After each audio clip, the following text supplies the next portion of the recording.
सहनावतु सहनौ भुनक्तु सह वीर्यङ्करवावहै तेजस्विनावधीतमस्तु मा विद्विषावहै। ॐ शान्तिः शान्तिः शान्तिः। वैदिक जीवन पद्धति की इस कक्षा में आप सभी दर्शकों का, सभी श्रोताओं का हृदय की गहराइयों से बहुत बहुत अभिनंदन है, बहुत बहुत प्रणाम है। निरंतरता के साथ वैदिक जीवन पद्धति का आप आनंद लेते हैं, स्वाध्याय करते हैं और वास्तव में हम वेद मंत्रों का जो नया नया ज्ञान हमको मिलता है, नए नए हम अनुभवों से, नए नए विषयों से, नए नए संदर्भों से युक्त होकर के इस जीवन और जगत की जो अत्यंत सूक्ष्म बातें हैं उनका भी स्वाध्याय करते हैं। अपने व्यवहारों पर हम नियंत्रण करने का प्रयत्न करते हैं, क्योंकि वेद का ज्ञान सबके लिए समान है, सबके लिए चाहे किसी भी हाल में, किसी भी काल में, किसी भी मत पंथ संप्रदाय से ऊपर इन वेदों का ज्ञान है, क्योंकि वेदो अखिलो धर्म मूलम, वेद सब सत्य विद्याओं का पुस्तक है। संसार में जितने भी प्रकार के ज्ञान या जितने प्रकार की विद्याएं हैं उन सब का जो मूल है वो परमात्मा, परमात्मा की ही ये कल्याणी वेदवाणी हम सबके लिए महनीय है, इसका हम स्वाध्याय करें। तो हम ऋग्वेद के छठे मंडल का स्वाध्याय कर रहे हैं और छठे मंडल में 28वें सूक्त तक हमने स्वाध्याय किया था। आज हम 29वें सूक्त का स्वाध्याय करेंगे और बहुत ही सुंदर वेद मंत्र है, प्रभु की मित्रता व महान रमणीय जीवन। हमारा जीवन भी श्रेष्ठ हो, रमणीय हो, ऐसे हम युक्त हों। तो पहले मंत्र का स्वाध्याय हम करते हैं। तो पहला मंत्र लिखता हूँ आपके समक्ष, फिर चर्चा करूंगा। ओम इंद्रम वो नरः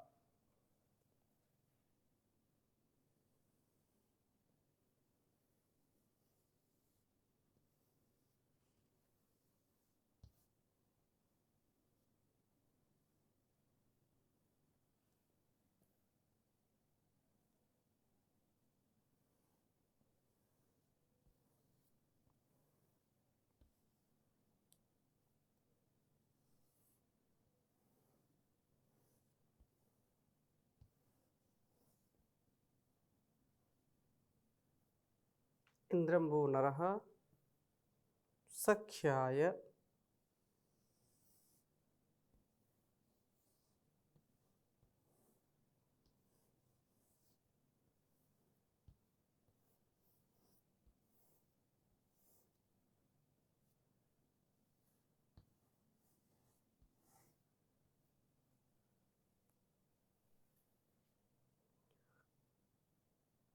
सेपुर्महो यन्तः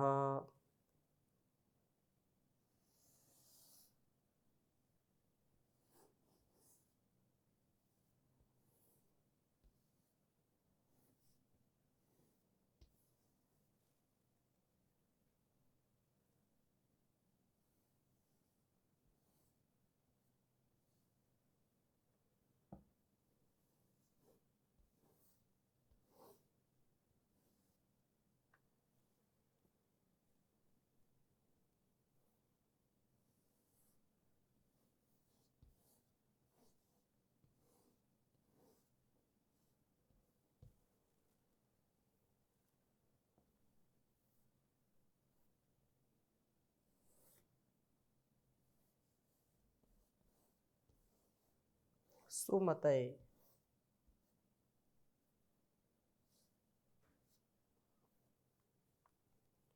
सेपुर्महो यन्तः सुमतये।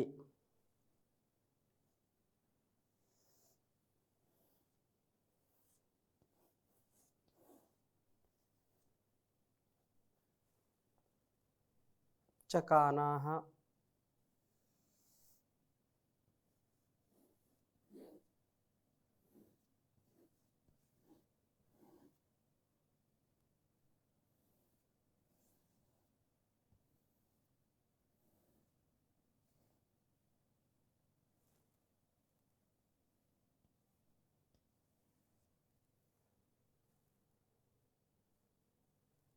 महो हि दाता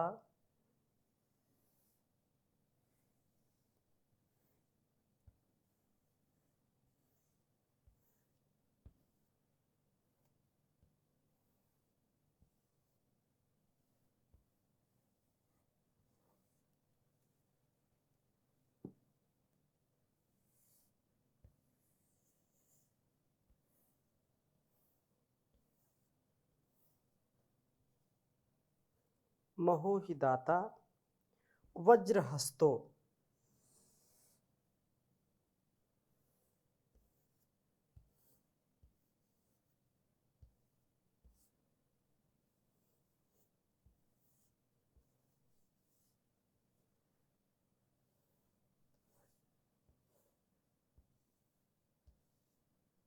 वज्रहस्तो अस्ति।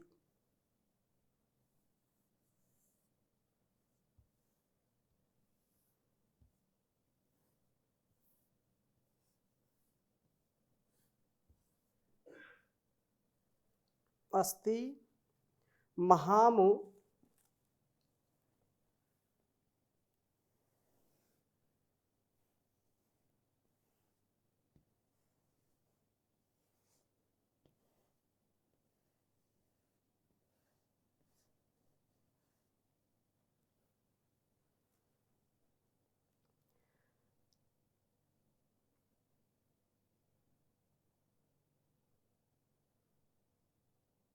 रणवमसे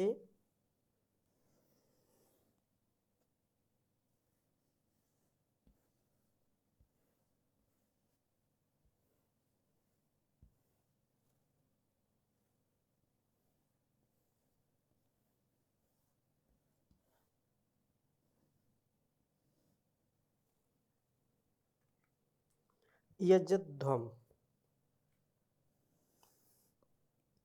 यजध्वम।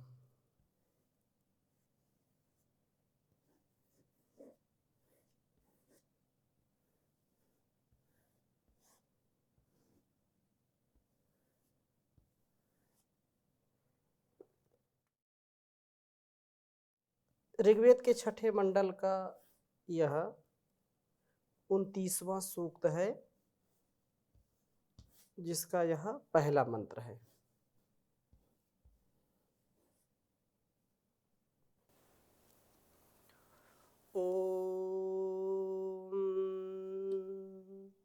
इंद्रं वो नरः सखाय सेपुर्महो यन्तः सुमतये चकानः महो हि दाता वज्रहस्तो अस्ति महामु रणवमसे यजध्वम्।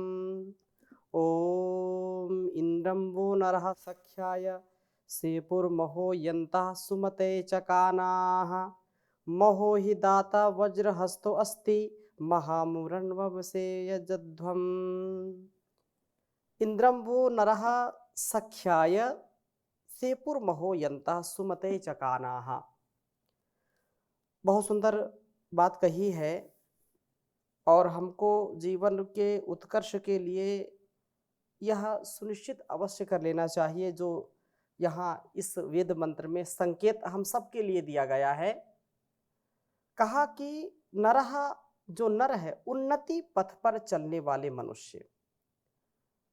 मनुष्य का जीवन मिलता है तो हम ये समझें कि सारे संसार के जो भी जीव जंतु हैं, उन सबसे महनीय जीवन जो है वो मनुष्य का है। मनुष्य का जीवन किस लिए श्रेष्ठ है? क्योंकि मननात् मनुष्यः मत्वा कर्माणि सीव्यन्ति। मनन पूर्वक, ज्ञान पूर्वक, विवेक पूर्वक, ऊहापोह से विचिर पृथक भावे, जो क्या सही है, क्या गलत है, क्या अधर्म है, क्या धर्म है, क्या पाप है, क्या पुण्य है, क्या करना, क्या नहीं करना, क्या भक्ष है, क्या अभक्ष है, क्या खाना, क्या नहीं खाना, कैसे जीवन को जीना, किधर जाना, किधर नहीं जाना, विधि और निषेध पूर्वक, जो डूज एंड डोंट्स जो कहते हैं कि हम क्या करना क्या नहीं करना, इसका जो ज्ञान है वो मनन पूर्वक मनुष्य करता है, इसलिए मनुष्य का जीवन सबसे महान है और परमात्मा की सबसे जो उत्तम कृति है वो मनुष्य है।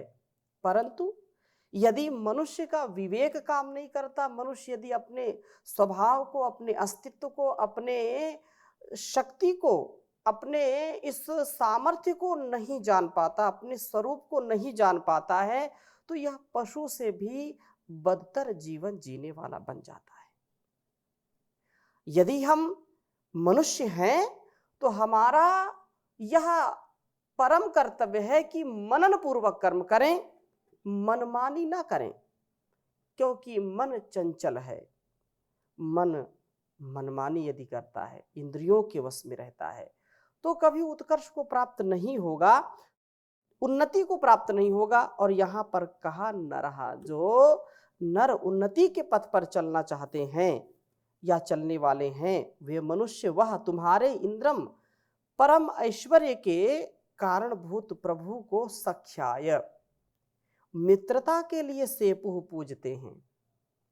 अर्थात जो सेवा सत्कार है, जो प्रभु के प्रति निष्ठा है, भक्ति है, उनके प्रति जो अगाध प्रेम है, जो तड़प है, उस तड़प से, उस विह्वलता से उस परमात्मा का जो ध्यान करते हैं, तो वास्तव में ये न रहा महायंतः महनीय उत्कृष्ट कर्मों को करते हुए तथा सुमतय चकानाः शोभन स्तुति के लिए कामना करते हुए, अर्थात उत्कृष्ट कर्मों को करते हुए, उत्कृष्ट कर्मों के द्वारा प्रभु का स्तवन करते हुए प्रभु को मित्रता के लिए पूजते हैं।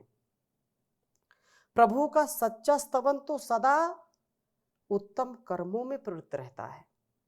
जो व्यक्ति उत्तम कर्म करता है, जो कल्याणी वेद वाणी के अनुसार कर्म करता है, वेदानुकूल, शास्त्रानुकूल, आत्मानुकूल कर्म करता है, तो वास्तव में वो उन्नति के पथ पर आगे बढ़ता है। और जो इसके विपरीत कर्म करता है वो अवनति को प्राप्त करता है, उसको उन्नति कभी नहीं मिल सकती है। कर्म तो करना ही पड़ेगा, नहीं कश्चित क्षणमपि जातु तिष्ठत्य कर्मकृत्। कोई भी संसार में मनुष्य एक क्षण के लिए भी बिना कर्म के नहीं रह सकता है। ये जीवन का मर्म है, ये सत्यता है। कर्म तो करना है तो हम श्रेष्ठ कर्म करें, श्रेष्ठ कर्मों से युक्त हो।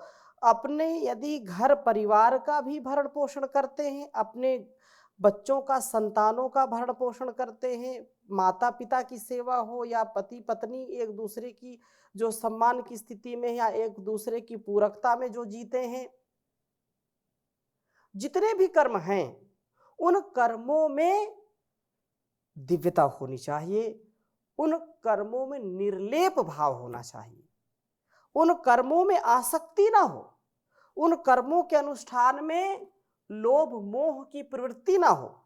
हम जो कुछ भी हमको उत्तरदायित्व मिला है, उस उत्तरदायित्व का निर्वहन हमको ज्ञानपूर्वक, विवेकपूर्वक और समर्पण पूर्वक करना चाहिए कि ये परमपिता परमेश्वर की जो रचना है मनुष्य का जीवन और ये सारा जो संसार है, तो इस जीवन और जगत की भलाई के लिए मुझको श्रेष्ठ कर्म करना है। मुझको अपने उत्तरदायित्व जो कुछ भी मिला है, यदि मैं एक सन्यासी हूँ तो सन्यासी का क्या कर्तव्य है इस संसार के लिए और व्यक्तिगत जीवन के लिए, व्यष्टि से समष्टि के लिए क्या कर्तव्य करना है, आत्म कल्याण से विश्व कल्याण के लिए मुझको क्या करना चाहिए। यदि एक माता पिता का यदि रोल अदा कर रहे हैं तो माँ का अच्छा सा अच्छा जो किरदार है, जो माँ का जो है कर्तव्य है, उसको कैसे मैं निभा सकूं। मैं एक दुनिया की सबसे श्रेष्ठ माँ बन करके दिखाऊंगी, मैं एक सबसे श्रेष्ठ पिता बन करके दिखाऊंगा, मैं एक सबसे श्रेष्ठ सुंदर और जो है सात्विक और उच्च चरित्र वाली एक पत्नी बन करके दिखाऊंगी, संसार की सबसे सती जो पतिव्रत बन करके, अर्थात पतिव्रता, पति धर्म पत्नी धर्म का पालन, चाहे पति हो या पत्नी हो, तो ये उत्तम कर्म जो करता है, उत्तम कर्म करके ही हम प्रभु को प्रसन्न कर सकते हैं। प्रभु उन्हीं का साथ देता है, उन्हीं का विकास करता है जो अपने कर्तव्य को 100% करते हैं। हाँ, कुछ लोग कभी कभी विचलित हो जाते हैं कि हम तो सत्य के मार्ग पर चलते हैं, हम तो वेदों के मार्ग पर चलते हैं, भगवान के मार्ग पर चलते हैं, लेकिन हम दूसरों को देखते हैं वो तो उन्नति कर रहे हैं, वो तो लखपति बन गए, करोड़पति बन गए, कितनी कारें उनके पास है, कितने संसाधन है, कितने नौकर चाकर हैं, हम तो वहीं के वहीं हैं। जो भौतिक उन्नति का आकलन आध्यात्मिक उन्नति से करता है, या आध्यात्मिक उन्नति की जो है तुलना भौतिक उन्नति से करता है, वहां अल्पता है, वहां अज्ञानता है, वहां अविवेक है। क्यों?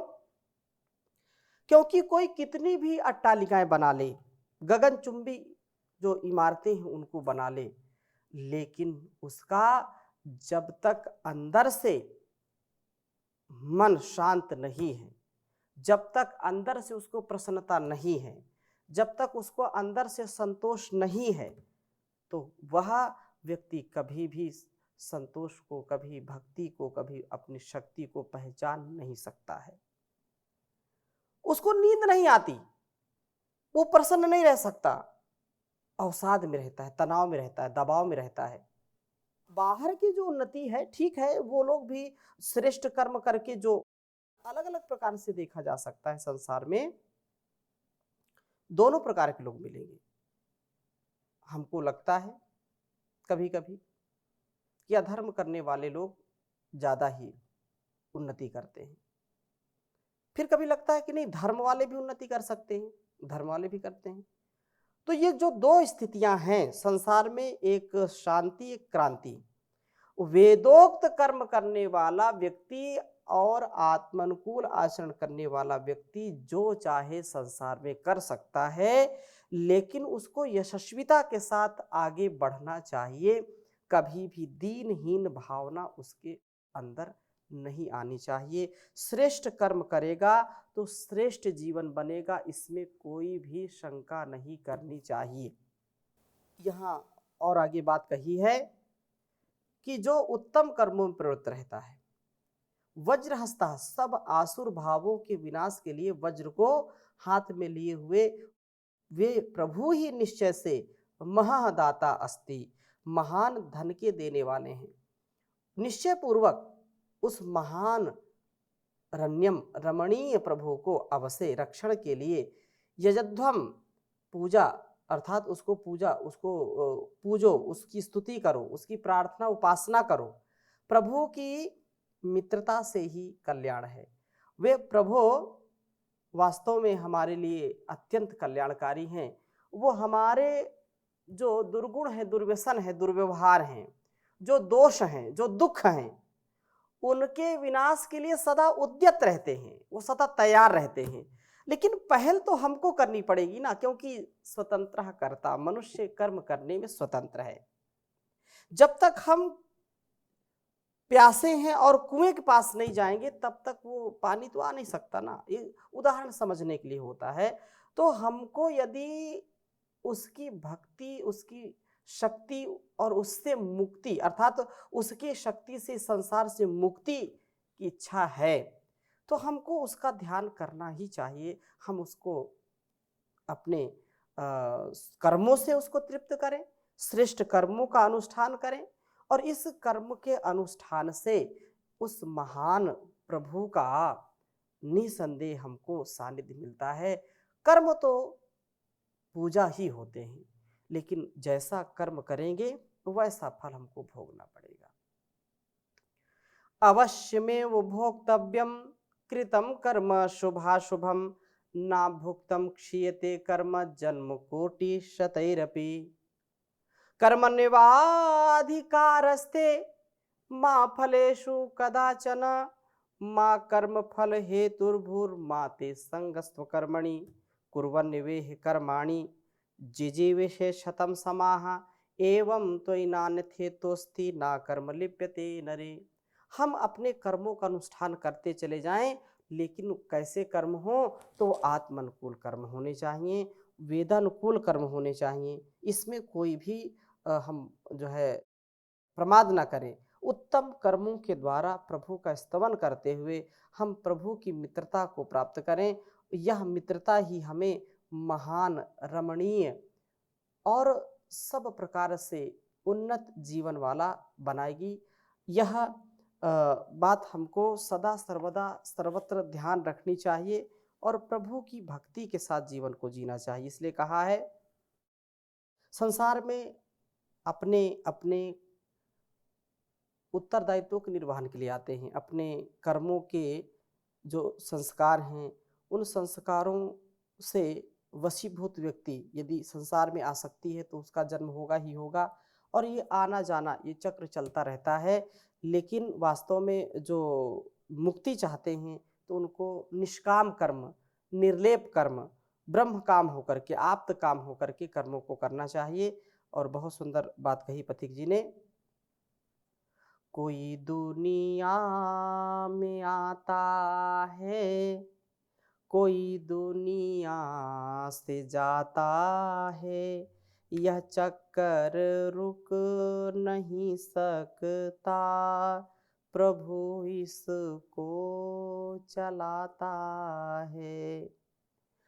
भलाई कर भला होगा, बुराई कर बुरा होगा।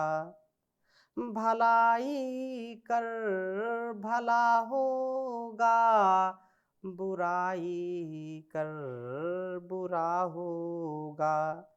जो जैसा बीज बोता है, वह फल वैसा ही पाता है, यह चक्कर रुक नहीं सकता, प्रभु इसको चलाता है। प्रभु का ध्यान करने से सभी दुख दूर हो जाएं। प्रभु का ध्यान करने से सभी दुख दूर हो जाएं। कभी सुख पा नहीं सकता जो ईश्वर को भुलाता है, यह चक्कर रुक नहीं सकता, प्रभु इसको चलाता है। वह कण कण में समाया है, नजर लेकिन नहीं आता। वह कण कण में समाया है, नजर लेकिन नहीं आता। वही सृष्टि का करता है, वही मुक्ति का दाता है, यह चक्कर रुक नहीं सकता, प्रभु इसको चलाता है। जिसे हर दम मुनि योगी तपस्वी याद करते हैं, जिसे हर दम मुनि योगी तपस्वी याद करते हैं, उसी के ही मगन मन से पथिक भी गीत गाता है, यह चक्कर रुक नहीं सकता, प्रभु इसको चलाता है, प्रभु इसको चलाता है। ओम शांति शांति शांति।